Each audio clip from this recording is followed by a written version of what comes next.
क्या किसी रंग का या किसी फल का भी कोई धर्म हो सकता है? मतलब जरा सोचिए, क्या कोई एक रंग ये तय कर सकता है कि उसे पसंद करने वाला इंसान किस ईश्वर की प्रार्थना करता है? ये सुनने में बहुत अजीब लगता है ना? बिल्कुल। और आज के इस गहन विश्लेषण में हम कुछ ऐसे ही अजीब लेकिन हमारे समाज में बहुत गहरे उतर चुके सवालों पर बात करने वाले हैं। तो आज की हमारी इस विस्तृत चर्चा का जो विषय है वो न्यूज़ 18 इंडिया के एक वायरल यूट्यूब इंटरव्यू के कुछ बहुत ही दिलचस्प अंश हैं। हाँ, जिसमें पत्रकार मिश्रा जी ने चीफ इमाम डॉक्टर उमर अहमद इलियासी से एक बहुत ही बेबाक बातचीत की है। सही कहा। और हमारा मिशन आज बस इतना है कि सूचनाओं के इस भारी शोरगुल के बीच हम ये समझें कि कैसे धर्म की राजनीति हमें हमारी असली तरक्की से दूर कर रही है और इंसानियत का असली मतलब आखिर है क्या। जी, और इस चर्चा की गहराइयों में जाने से पहले एक बहुत ही महत्वपूर्ण बात यहाँ स्पष्ट करना जरूरी है। आज की हमारी स्रोत सामग्री में, यानी इस इंटरव्यू के जो अंश हम विश्लेषित कर रहे हैं, उनमें कई राजनीतिक और धार्मिक विचार शामिल हैं। हाँ, जो अलग अलग विचारधाराओं से जुड़े हो सकते हैं। बिल्कुल। तो हम ये एकदम साफ कर देना चाहते हैं कि हम यहाँ किसी भी राजनीतिक दल, धर्म या विचारधारा का न तो समर्थन कर रहे हैं और न ही विरोध कर रहे हैं। हमारा उद्देश्य पूरी तरह से निष्पक्ष रहना है। एकदम निष्पक्ष। हम सिर्फ और सिर्फ मूल स्रोत में कही गई बातों और विचारों को श्रोताओं के सामने ज्यों का त्यों रख रहे हैं, ताकि सुनने वाले खुद इन जानकारियों का विश्लेषण कर सकें। चलिए इसे थोड़ा खोल कर समझते हैं। इंटरव्यू के शुरुआत में ही नुसरत परवीन नाम का एक बहुत ही ज्वलंत उदाहरण सामने आता है। ये एक ऐसा मामला था जिसने उस वक्त काफी सुर्खियां बटोरी थीं, जहां एक राजनीतिक मंच पर कुछ ऐसा हुआ जिसे तुरंत ही एक बड़ा धार्मिक मुद्दा बना दिया गया। जी। तो स्रोत के अनुसार ये घटना इस बात का बहुत बड़ा उदाहरण है कि कैसे राजनीतिक मशीनरी एक आम इंसान की जिंदगी को अपने फायदे के लिए इस्तेमाल करती है। आखिर इस पूरे विवाद की असली वजह क्या थी? देखिए, स्रोत में इस घटना की जो परतें खोली गई हैं वो वाकई हैरान करने वाली हैं। हुआ यूं था कि एक कार्यक्रम में राजनेता नीतीश कुमार ने नुसरत नाम की एक महिला का नकाब खींचा था या उसे हटाने को कहा था। हाँ, मैंने भी सुना था इसके बारे में। और इसके बाद उसे नौकरी और डॉक्टर की डिग्री का ऑफर भी मिला था।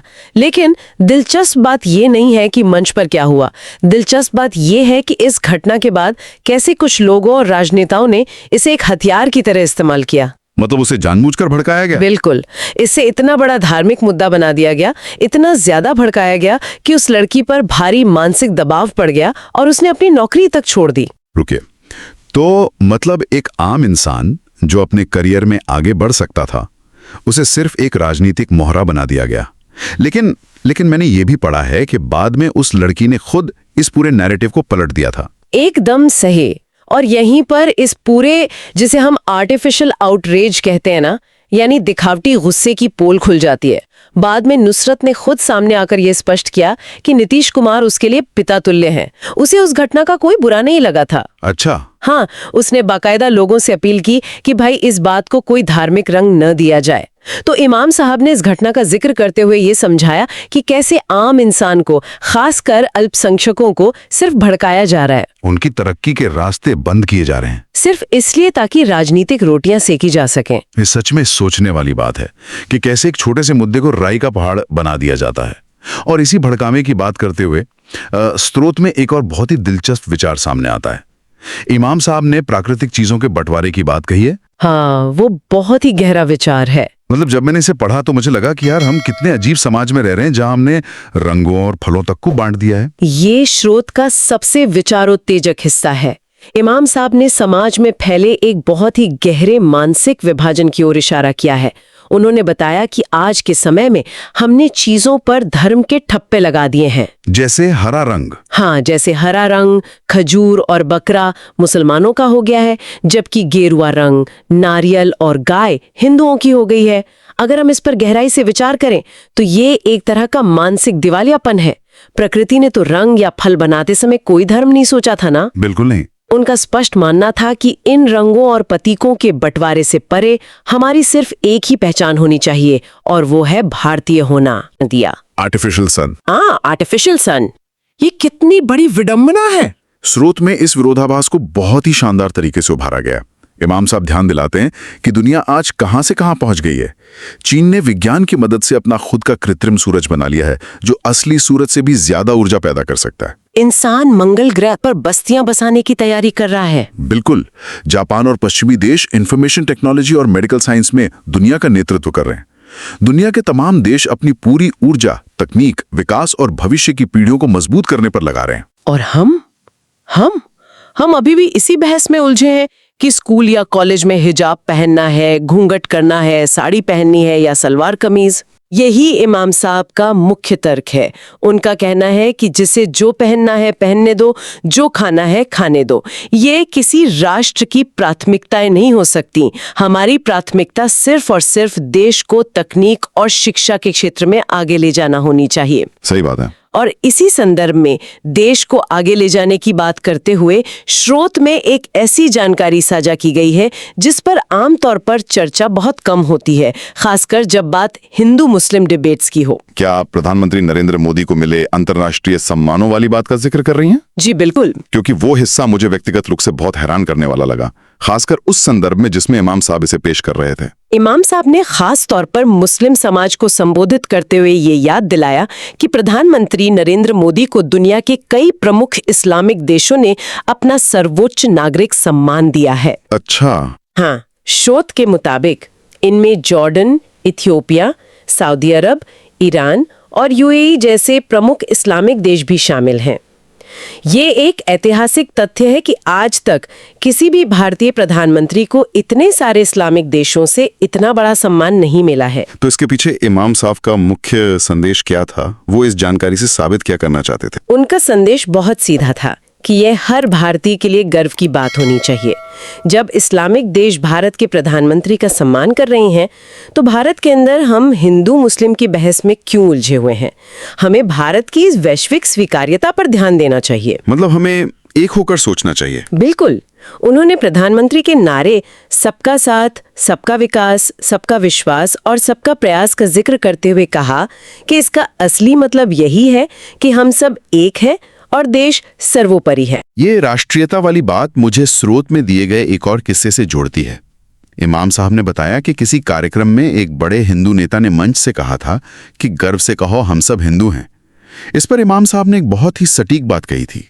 हाँ, स्रोत के अनुसार इमाम साहब ने उनसे कहा कि अगर आप इसकी जगह ये कहते कि गर्व से कहो हम सब भारतीय हैं, तो सबका सम्मान बढ़ जाता और ये ज्यादा बड़ा संदेश होता। हाँ, क्योंकि भारतीय होने में तो सब आ जाते हैं। क्योंकि हिंदू, मुस्लिम या ईसाई एक दायरा हो सकता है, लेकिन भारत एक पूरा राष्ट्र है जिसमें सब समाहित हो जाते हैं। ये वैश्विक पटल पर भारत की एक बहुत ही सकारात्मक तस्वीर है, लेकिन स्रोत में एक ऐसा हिस्सा भी है जो इस सकारात्मकता के ठीक विपरीत खड़ा है। मतलब जब हम वैश्विक सम्मान और राष्ट्रीयता से हटकर जमीनी स्तर पर कट्टरपंथी की बात करते हैं, तो उत्तर प्रदेश की एक घटना का जिक्र आता है। स्रोत के उस हिस्से ने सच में झकझोर कर रख दिया मुझे। आखिर वहां हुआ क्या था? यहाँ जो बात सबसे दिलचस्प है या कहें कि सबसे डरावनी है, वो ये है कि अज्ञानता किस हद तक जा सकती है। वो स्रोत का सबसे अंधकारमय हिस्सा है। जी। उत्तर प्रदेश में एक आदमी ने अपनी पत्नी की हत्या कर दी और उसे जमीन में गाड़ दिया। और इसके पीछे का कारण कोई बहुत बड़ी दुश्मनी नहीं थी, बल्कि ये था कि उसकी पत्नी ने हिजाब नहीं पहना था। बाप रे। लेकिन दरिंदगी यही नहीं रुकी।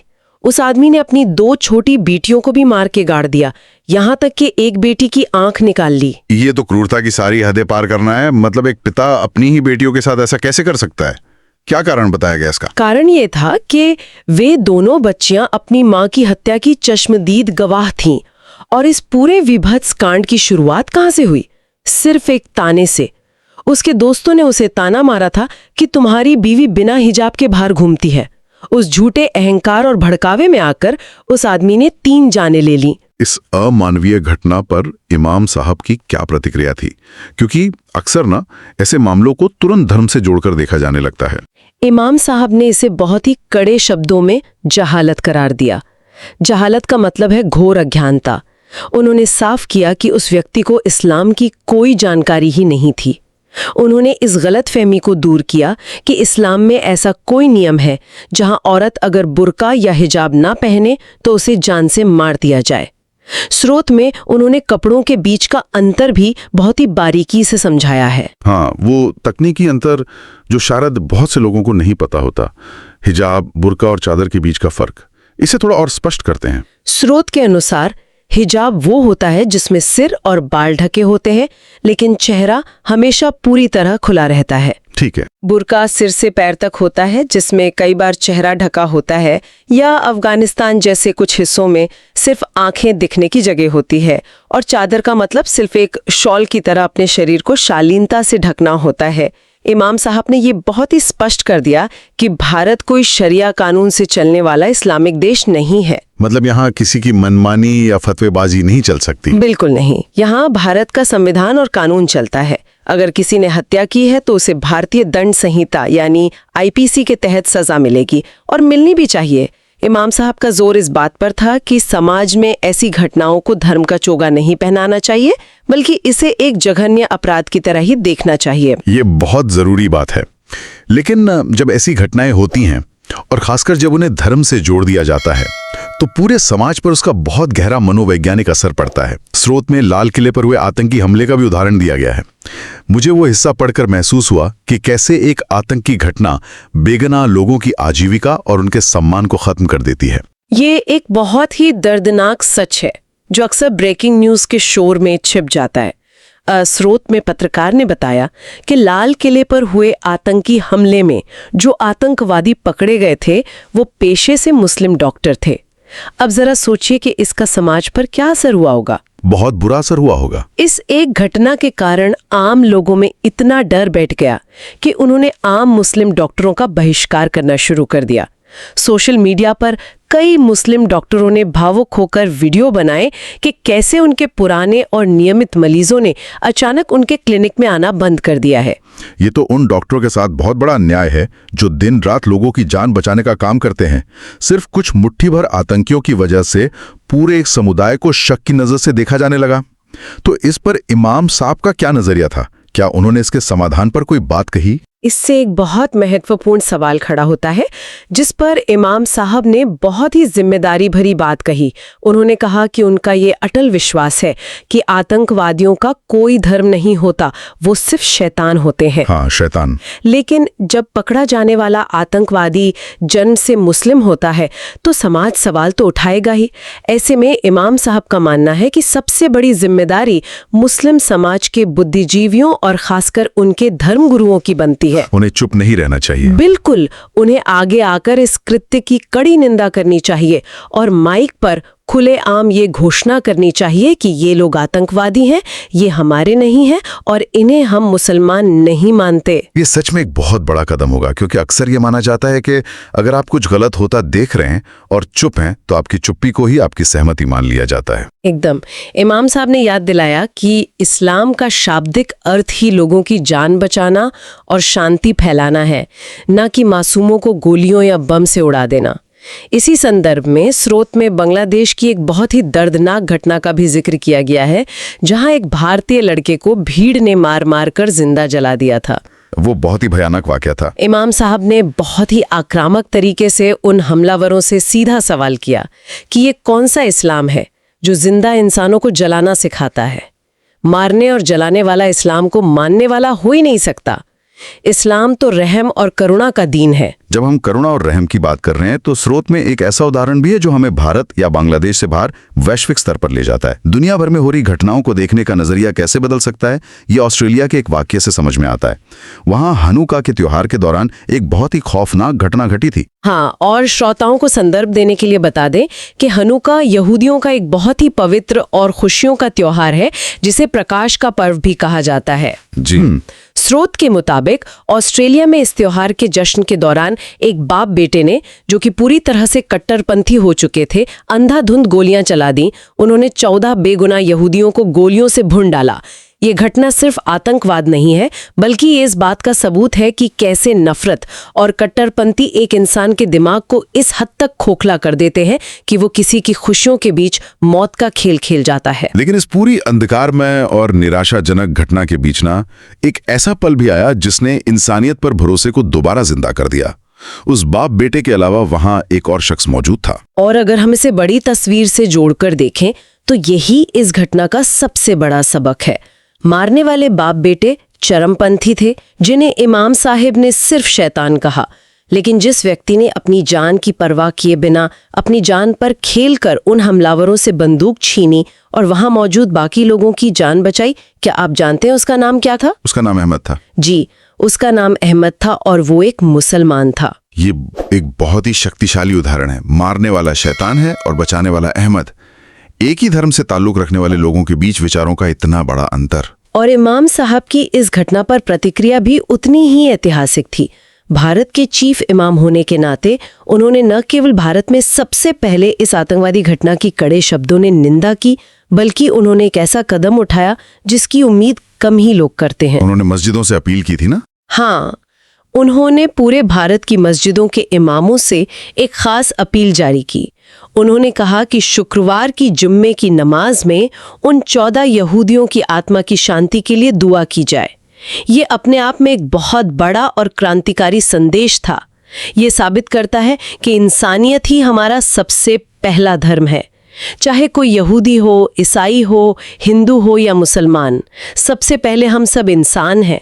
इंसानियत, ये शब्द सुनने में जितना साधारण लगता है, इसका वजन उतना ही भारी है। उन्होंने जो बात कही कि आस्थाएं अलग हो सकती हैं, ईश्वर की पूजा करने के तरीके अलग हो सकते हैं, लेकिन आखिरकार हम एक ही परिवार का हिस्सा हैं। इसी बात पर मुझे शिकागो विश्व धर्म संसद का वो ऐतिहासिक पल याद आ गया जिसका जिक्र इमाम साहब ने इंटरव्यू में किया था। स्वामी विवेकानंद का वो मशहूर भाषण। ये स्रोत का एक बहुत ही खूबसूरत मोड़ है। जब दुनिया लेडीज एंड जेंटलमैन के बहुत ही औपचारिक और रूखे दायरे में फंसी हुई थी, तब भारत से गए एक युवा सन्यासी स्वामी विवेकानंद ने पूरी दुनिया के सामने मेरे भाइयों और बहनों कहकर अपना भाषण शुरू किया था, जिसने सबका दिल जीत लिया था। बिल्कुल, उन्होंने दुनिया को वसुधैव कुटुंबकम यानी पूरी दुनिया एक परिवार है का संदेश दिया था। इमाम साहब ने इसी एकता को जमीन पर उतारने के लिए एक बहुत ही व्यावहारिक और दिलचस्प सुझाव भी दिया है। उन्होंने एक धर्म संसद की वकालत की। धर्म संसद मतलब सभी धर्मों के गुरुओं की एक संसद? लेकिन इसका काम क्या होगा? हमारे पास तो पहले से ही राजनेताओं की संसद है जो कानून बनाती है। यही तो इमाम साहब की सबसे बड़ी दलील है, जिसे अगर हम सरल भाषा में समझें तो ये एक मास्टर स्ट्रोक है। इमाम साहब समझाते हैं कि राजनेता तो संसद में दिन भर एक दूसरे पर चिल्लाते हैं, तीखी बहस करते हैं, लेकिन शाम को सेंट्रल हॉल में बैठकर एक साथ चाय नाश्ता करते हैं और हंसी मजाक करते हैं। ये तो है। लेकिन आम जनता इस राजनीतिक नाटक को सच मान लेती है और सड़कों पर उतरकर एक दूसरे से लड़ने लगती है, दंगे करने लगती है। ये हमारे समाज की बहुत ही कड़वी सच्चाई है। तो इसमें धर्मगुरु क्या कर सकते हैं? इमाम साहब का मानना है कि भारत जैसे देश में आम लोग राजनेताओं से ज्यादा अपने धर्म गुरुओं पर आंख मूंद कर विश्वास करते हैं। इसीलिए भारत के सभी धर्मों, हिंदू, मुस्लिम, सिख, ईसाई, जैन, बौद्ध के प्रमुख गुरुओं की एक धर्म संसद होनी चाहिए। जब भी समाज में कोई दरार आए, कोई सांप्रदायिक तनाव हो, तो ये धर्म गुरु एक साथ एक मेज पर बैठें, आपसी मतभेदों पर चर्चा करें और फिर संयुक्त रूप से बाहर आकर समाज का मार्गदर्शन करें। ये बहुत प्रभावी हो सकता है। हाँ, जब जनता देखेगी कि उनके सभी धर्म गुरु एक साथ बैठकर शांति की बात कर रहे हैं, तो सड़कों पर होने वाला सारा तनाव खुद ब खुद खत्म हो जाएगा। तो इन सब का आखिर मतलब क्या है? इतनी सारी जानकारियां, नुसरत परवीन के मामले से लेकर यूपी की खौफनाक घटना तक और कृत्रिम सूरज से लेकर धर्म संसद के विचार तक, हम आखिर क्या निष्कर्ष निकाल सकते हैं? मुझे लगता है कि इस पूरे गहन विश्लेषण का सार इमाम साहब के उस एक वाक्य में छिपा है जिसे उन्होंने बहुत ही सादगी से कहा था कि मतभेद हो सकता है लेकिन मनभेद नहीं होना चाहिए। ये वाकया आज के समय की सबसे बड़ी जरूरत है। विचारों में अंतर होना बिल्कुल स्वाभाविक है। आखिर किसी एक परिवार में भी तो दो लोगों की राय एक जैसी नहीं होती, तो इतने बड़े देश में कैसे हो सकती है? बिल्कुल सही। लेकिन विचारों के इस अंतर का मतलब ये नहीं होना चाहिए कि हम अपने दिलों में दूरियां पैदा कर लें या एक दूसरे के दुश्मन बन जाएं। आज के इस सूचना के भारी शोरगुल वाले युग में, जहां हर मिनट हमें कोई न कोई भड़काने वाली खबर मिलती है, ये श्रोताओं के लिए एक बहुत बड़ा सबक है। और एक बेहतर नागरिक बनने का असली शॉर्टकट क्या है फिर? असली शॉर्टकट यही है कि हम खुद को नफरत और विभाजन के इस जाल से बाहर निकालें। हमें राष्ट्र सर्वोपरि की भावना को अपनाना होगा। हमारा पूरा ध्यान इस बात पर केंद्रित होना चाहिए कि हमारा देश तकनीक, विज्ञान, शिक्षा और आईटी के क्षेत्र में दुनिया का नेतृत्व कैसे करे। रंगों की लड़ाई छोड़कर हमें भविष्य की लड़ाई लड़नी होगी। एकदम पते की बात कही आपने। और इस पूरी विस्तृत बातचीत को समेटते हुए यहाँ एक विचार है जो हम सबको खुद से पूछना चाहिए। एक ऐसा विचार जो शायद कल सुबह से अखबार पढ़ने या सोशल मीडिया देखने का हमारा पूरा नजरिया ही बदल दे। जरा सोचिए, अगर कल सुबह से हम जो भी खबर सुने, जो भी मैसेज पढ़ें या टीवी पर जो भी डिबेट देखें, उसे सिर्फ एक ही फिल्टर से गुजारें, क्या ये जानकारी, ये खबर हमें एक नया कृत्रिम सूरज बनाने, मंगल ग्रह पर जाने या कोई नई तकनीक विकसित करने की ओर ले जा रही है? या फिर ये खबर हमें सिर्फ इस बात पर लड़ने के लिए छोड़ रही है कि किसी फल का या किसी कपड़े का रंग क्या है? अगर हम सिर्फ अपनी इस एक आदत को बदल लें, तो क्या हम दुनिया के इस व्यर्थ के शोर को शांत करके सच में एक असली विश्वगुरु नहीं बन सकते?